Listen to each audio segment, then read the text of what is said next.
Hello students, आज हम class third नैतिक शिक्षा का अध्याय 7 सच्चा मित्र पढ़ेंगे बेटा। यह सत्य है कि सच्चे मित्र की पहचान मुश्किल में ही होती है। सच्चे मित्र की पहचान कब होती है बेटा? जब हम मुसीबत में होते हैं। जो मुसीबत के समय काम आता है वही सच्चा मित्र होता है। जब हम परेशानी में होते हैं, हमारा सहयोग करे वही हमारा मित्र है। कृष्ण सुदामा मित्रता की कहानी एक ऐसी कहानी है। आपने भगवान श्री कृष्ण का नाम तो सुना ही होगा। उनके एक बचपन के मित्र थे सुदामा। श्री कृष्ण राजा के पुत्र थे और सुदामा निर्धन ब्राह्मण के। दोनों ने एक साथ ही एक ही गुरु के आश्रम में रहकर शिक्षा प्राप्त की थी। वे एक दूसरे के परम मित्र थे, मतलब कि बहुत अच्छे मित्र थे। शिक्षा पूरी करने के बाद दोनों मित्र अपने अपने घर लौट गए। वो लोग कहाँ चले गए? अपने अपने घर चले गए। अपने निर्धन माता पिता के पास चले गए। सुदामा किसके पास चले गए? अपने निर्धन माता पिता। शीघ्र ही उनका विवाह भी हो गया। उनकी पत्नी का नाम क्या था? सुशीला। उनके 3-4 बच्चे हो गए। बूढ़े माँ बाप भी उनके साथ नहीं रहते थे। यद्यपि सुदामा काफ़ी परिश्रम करते थे, परंतु फिर भी उनकी आय इतनी अधिक नहीं थी कि वह उनका बड़ा परिवार का भरपेट भोजन भी करा सकें। क्या हो बेटा? इतना अधिक नहीं कमा पाते थे कि वो क्या करें, सबको अच्छे से खाना खिला सके। उनका पारिवारिक जीवन बड़ी कठिनाइयों से चल रहा था, बहुत मुश्किल में चल रहा था। उनको बहुत समस्याओं का सामना करना पड़ता। उसके विपरीत श्री कृष्ण द्वारिका के राजा थे। उनके पास अनेक रानियां, मंत्री, सैनिक और सेवक थे। वह हर प्रकार की चिंताओं से मुक्त एक धनी व्यक्ति का जीवन व्यतीत कर रहे थे। वो कैसा जीवन व्यतीत कर रहे थे? बहुत अच्छा जीवन व्यतीत कर रहे थे। उनके पास खाने पीने की कोई कमी नहीं थी। गरीबी के कारण सुशीला दुखी और परेशान रहती थी। सुदामा की पत्नी बेटा सुशीला बहुत ज़्यादा गरीब होने के कारण क्या होता था? बहुत ज़्यादा दुखी रहती थी। एक दिन सुशीला के घर में खाने के लिए कुछ भी नहीं था। उनके पास क्या था बेटा? खाना नहीं था। उसके सब्र का बांध टूट गया। उसकी आंखों में आंसू बह रहे थे। उसको पता था कि उसके पति के मित्र द्वारिका के राजा हैं। उनको भी पता था कि उनके पति के जो दोस्त हैं द्वारिका के राजा हैं। उसने अपने पति सुदामा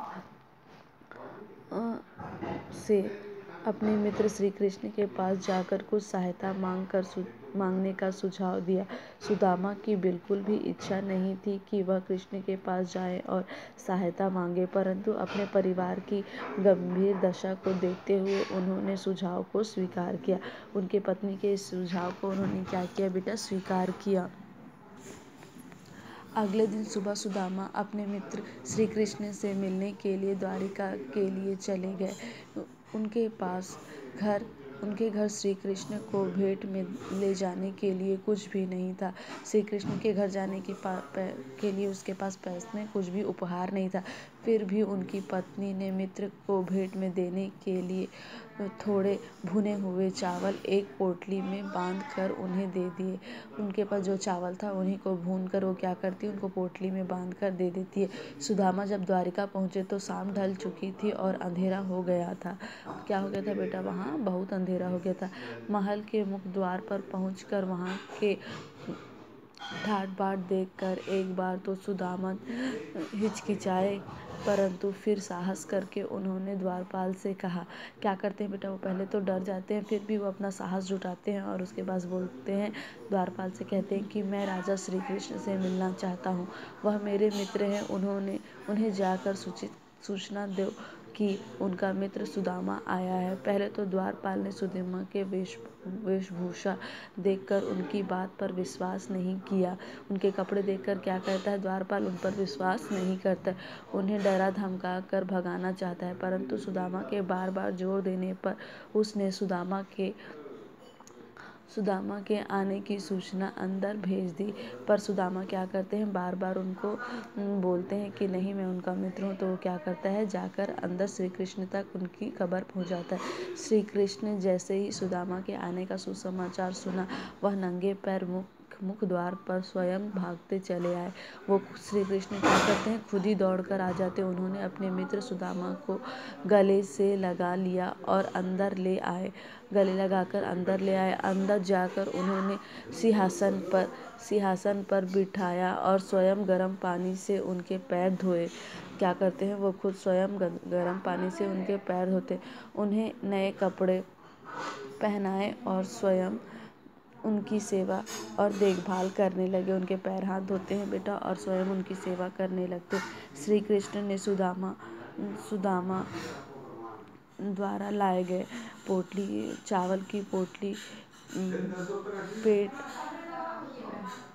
भेंट स्वरूप स्वीकार की और उसे पाकर बहुत प्रसन्न हुआ। अपने मित्र की दयनीय दशा को सुनकर श्री कृष्ण बहुत दुखी हुए। उन्होंने सुदामा से क्षमा मांगी कि वह पहले उनकी खबर न ले सके। उन्होंने सुदामा को 1 सप्ताह तक अपने महल में रोक कर रखा। उनकी दुख भाव आवभगत की, उनकी क्या की बेटा, बहुत सेवा की उन्होंने और अपने पास 1 सप्ताह तक रोक के रखा। इस मध्य उन्होंने सुदामा को बिना बताए ही उनके गांव में उनके लिए एक विशाल महल बनवाया और सब सुख सुविधाएं व्यवस्थित की। इस कहानी से हमें पता चलता है कि श्री कृष्ण सुदामा के बच्चे मित्र हैं। वह राजा बनकर भी अपने निर्धन मित्र को नहीं भूल पाए। वो अपने निर्धन मित्र को नहीं भूलते हैं बेटा, उनके सुख सुविधाओं का पूरा ध्यान रखते हैं। उनके गांव में उनके लिए एक महल बनवाते हैं। आप भी श्री कृष्ण की भांति अपने अंदर ऐसा गुण पैदा कीजिए कि आप भी एक अच्छे मित्र बन सके, ताकि दूसरे भी आपसे मित्रता करना चाहे। आपको भी श्री कृष्ण की तरह बेटा अच्छा मित्र बनना चाहिए।